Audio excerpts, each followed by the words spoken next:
Once these geopolitics were understood, a de-dollarization process started. And according to my estimate, process is started from the day his visa got rejected.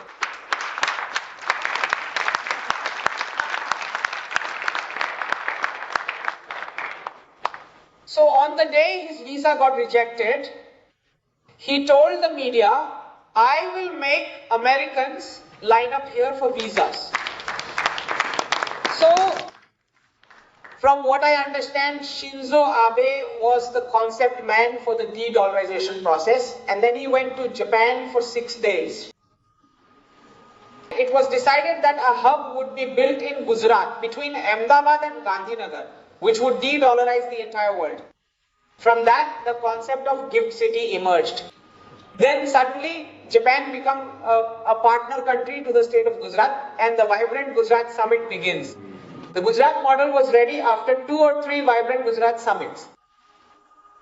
Now, if the whole world has to be de-dollarized, how will it happen? So the concept of currency says this, that gold is the only real currency, that is the currency. Everything else is fake, everything else is entries. Whether you call them digital entries or paper notes, whatever you say. Gold is the only currency, gold is the only asset, which has zero credit risk, zero political risk, zero geopolitical risk, zero default risk. It is the Sanatan currency. So there used to be gold and silver coins, and they would put a photo of the king and queen on them to make people trust that this is the currency. So whenever you have to do a financial reset, you have to accumulate gold and silver. So what would the king do? They would demonetize the gold and silver coins to accumulate wealth, and they will issue cheaper metal coins. So the simple rule for a financial reset in the world is to accumulate gold. So the Prime Minister knows that Indians have so much gold, more than the total of all the central banks in the world combined. So first he thought, let's do this. So first came the gold monetization scheme, but nobody gave any. So nobody gave away their gold. That's a Sanatan wisdom. So then the Prime Minister said that now let's clean the rupee first. So he carried out demonetization, and as soon as demonetization happened, Pakistan, Bangladesh, Nepal, Bhutan, Sri Lanka, Maldives, UK all went bankrupt because all of them were running their economies by printing out counterfeit currency.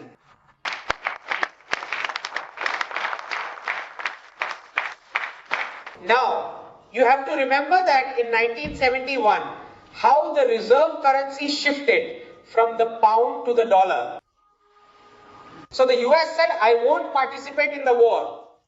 You have to pay me for all the war supplies in gold. So as soon as the European allies paid in gold and the gold was collected, the pound was removed and the dollar became the new reserve currency. So an industrial complex was established and they entered the Vietnam War, they went bankrupt, and this time the allies said, take your dollar, give us our gold back because your economy is going bankrupt. Remember, President Nixon comes on screen on 15th August 1971. So why was the 15th of August selected? The 15th of August is selected because they are aware that Indians possess the largest amount of gold, physical gold. 15th August is selected because at that time, in that year, Prime Minister Indira Gandhi had been selected as the most popular leader according to a Gallup poll. So they were already cursing the Indians. On 15th August, he comes on screen and says, no more gold standard. Meaning if you ask for gold in exchange for dollars, I won't give it. No payment of gold and all the other currencies because they were pegged to the dollar. So completely all currencies became fiat currency, F-I-A-T. The meaning of fiat currency is that you can print as much as you want. It was created totally out of thin air with no gold standard. In exchange, no payment would be made in gold or silver. All the currencies became fiat. In 1973, Kissinger goes to Saudi Arabia and makes the oil for security program deal. You sell crude oil in dollars, we will look after your security. So, in the whole world, what I explain in geopolitics, the two bucket theory, Each and every nation was told that your neighbor is a thief and we are going to sanction them, which means you have to continue using the US dollar. So Europe is at the Russian border, Russia at the Chinese border, China at the Indian border, India at the Pakistan border. Pakistan is at the Afghanistan border, Pakistan at the the Iran border, Iran at the Iraq border. Every country was told, your neighbor is a thief and a crook. So sanction them, you continue with the US dollar. And out of this very situation, Ukraine, POK, Taiwan, Iran, Israel, North Korea, South Korea, all of these hotspots have been created solely and exclusively to maintain the dollar's reserve currency status. A partition was carried out after the Second World War, for those who are unaware of this. And in geopolitics, they discussed this repeatedly, that we aligned with Russia because the West did not support us. They are not aware, they ought to read. There is a book called Stalin's Wars. In that book, it is written that as soon as the Second World War ended, there was a summit between Roosevelt, Stalin and Churchill. And before the summit, Roosevelt tells Stalin, you keep India, let's not discuss it with Churchill. This is the part of history and geopolitics that people are not aware of, that we had already been handed over to Russia. And then a partition was created, because one pocket of nations had to be given dollars and arms and the neighboring one had to be sanctioned. And only if both fight, the dollar remains in its reserve currency status. People need to understand the history before the partition, the reason why the partition occurred. In places where there were no enemies, enemies were created. By creating a partition, and we had already been handed over to Russia. So the whole socialist government until the 1991 reforms, right, it was not our choice at all that we became aligned with Russia, no. We were handed this because the dollar only maintains its reserve currency status when India and Pakistan clash. So one group of nations gets dollars and arms and their neighbor gets sanctions. I saw proof of this when I visited Gaza on January 24th. So the Israeli forces informed us that cash is first sent to Palestine, and only after that does the military supply of arms arrive here from the US. First the cash goes there. Then we get the supply of arms. So it is to be understood that everywhere they have established a two-bucket theory and kept the dollar as a reserve currency by causing clashes. The moment the petrodollar was born in 1971 by creating a two-bucket system between Saudi Arabia and Iran, all of it, that is when the entire radicalization process began in India. Suddenly Salim Javed's script started appearing. Suddenly Amitabh Bachchan is roaming around with a 786 badge, asking questions in the mandir. Suddenly Gulshan Kumar is murdered. All of a sudden, the Khans arrived in Bollywood, when before 71 you were actually required to have a Hindu name to survive in Bollywood. The Khans came, love-themed movies are being shown, your love jihad is underway, and bomb attacks are happening in every city. On the screen, love is being shown. The properties on both sides of the highways. Properties on both sides of the highways were being acquired with petrodollars. This whole radicalization process, because of the 1971 fiat dollar, if the dollar did not exist, the Khans would not be in Bollywood. You need to understand how radicalization happened. 1979. Deng Xiaoping approaches President Carter and says 50 cars are being produced from this single factory. I require this technology. President Carter tells him, first stop your consumption, then I will give this technology. As soon as Deng Xiaoping came, he imposed the brutal single child policy on China. And it was being said that at that very same time, the CIA was also cutting down our birth rate through sterilization. The idea is that you people are our workers, you will handle the manufacturing for us. We will just print currency and consume. We will take 5 vacations a year, we will have weekends off, our climate will remain clean, we will purchase everything of yours with currency. This was the idea. So what ended up happening was that by the late 90s, their allies said that they wanted to de-dollarize, so they launched a currency called the euro. The moment the euro currency was launched, now America started panicking that the entire reserve currency bubble had collected in the IT sector, because the whole sector itself was a fake creation. Its valuation was fake, payment was fake. And by then, the IITs had also been established in India. Now, for that coolie-like work, there is no original research, just menial work, sitting on a bench, where billing hours are being generated and billed to the US. It feels like we are making a fool of the US, but the US is destroying our defense and space. So, with the dollar, they purchased and took away every single person they could. And any of the people who could not be purchased with dollars were simply eliminated. A total of 1,500 scientists from DRDO and ISRO have been killed to date. 1,500. There is not a single case where Russia or China is involved in any way, not a single one. So, as many as you could purchase with dollars, they took them away.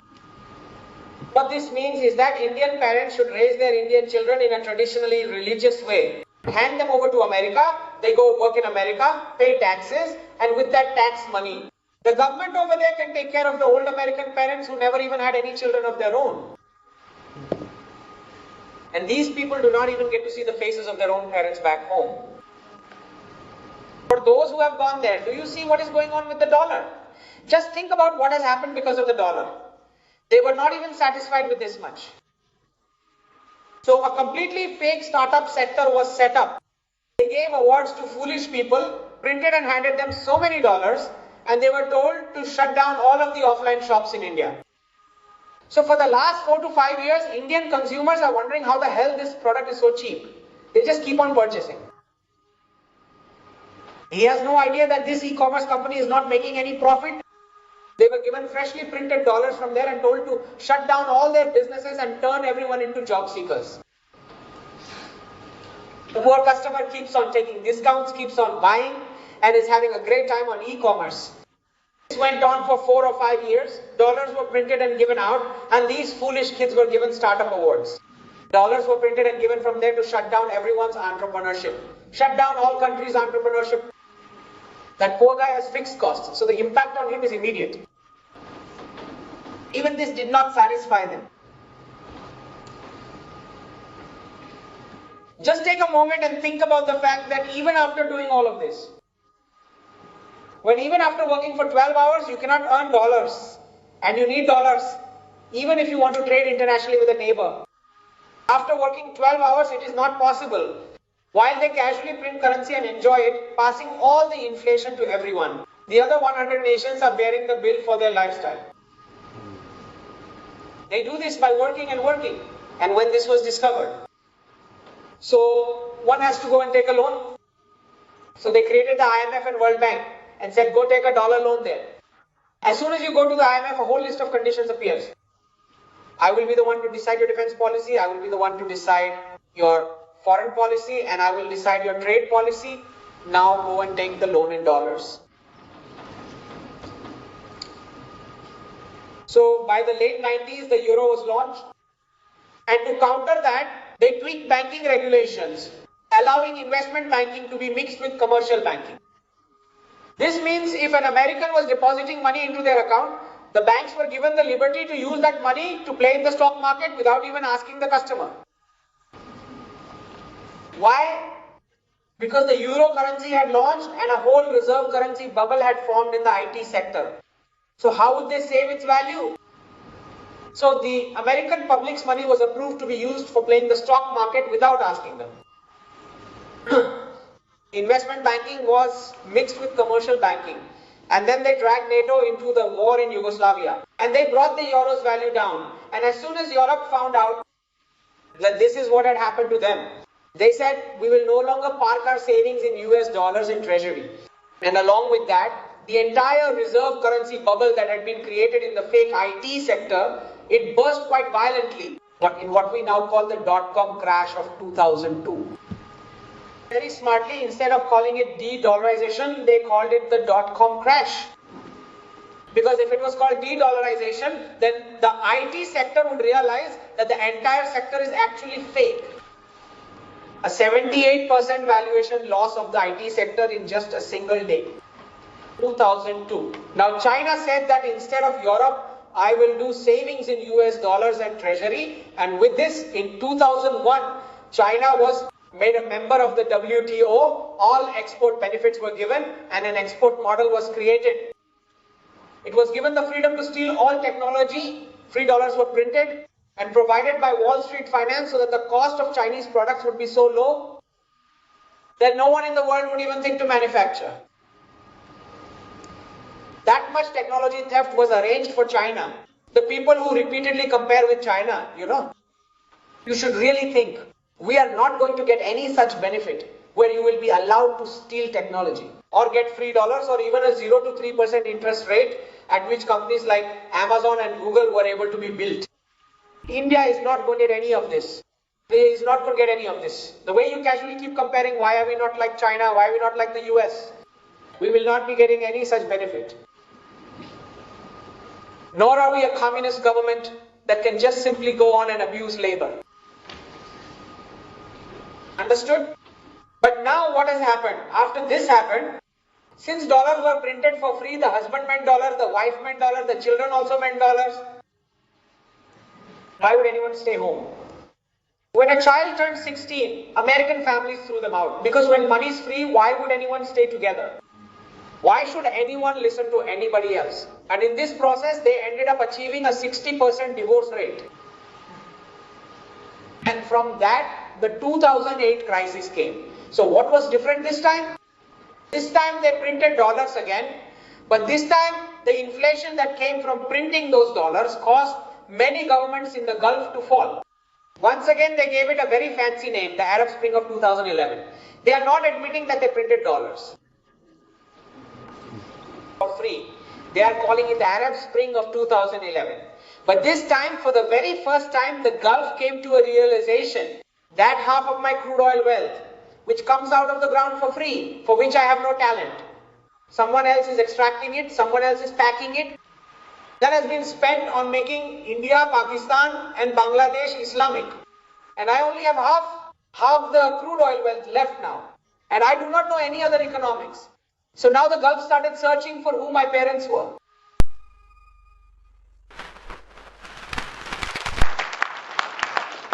So when your pockets are empty, you remember your parents. So first, the Prince of UAE came. And they are seeing that some intolerance debate is going on here related to the movie Dilwale. He went to the UAE and the very next day he started the Ministry of Tolerance. In 2018, their prince came to Akshardham and it was decided that for de-radicalization, they have seen the Chinese method where they take organs out of Muslims' bodies. They have also seen the Russian method where bombers fly overhead.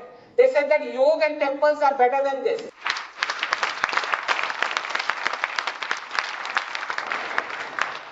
So the entire UAE and Saudi Arabia want to de-radicalize. So they are turning to yoga, temples and Ayurveda. And last year, the scale of the Sanskrit festival celebrated in Saudi Arabia was because Sanskrit is the only language which is designed for the de-radicalization process. Because it does not even have those words. It does not have a single word of that kind. So the Prime Minister had made two brothers until last year, Saudi Arabia and the UAE. Okay, by the end of last year, he had made four brothers, Qatar and Oman. So even in Qatar, Gujarati Garba has happened. So you have to understand that the position is that they are saying that we were Sanatani and right now Delhi is in a question mark, like, hey, bring the proof. So, two MOUs have been signed, one with Saudi Arabia and one with the UAE. In both, full access to their national archives is being given to Bharat so that you can tell us where the ancient mandir were in our land. So, Saudi Arabia has removed Hajj advertisements from social media. What they are promoting now, right now they are promoting Alula town, which is an ancient mandir town. So if you look at the map, Gujarat, Somnath and the Kaaba are on the same line and length. Exactly like that, Kedarnath and Israel's Temple Mount are on the same line and length. You can draw a straight line on the map and see. And in the Jewish Bible, it is written in Sanskrit that these specific worship materials used to come from India to the Temple Mount, crossing Saudi Arabia. It is mentioned in the Jewish Bible.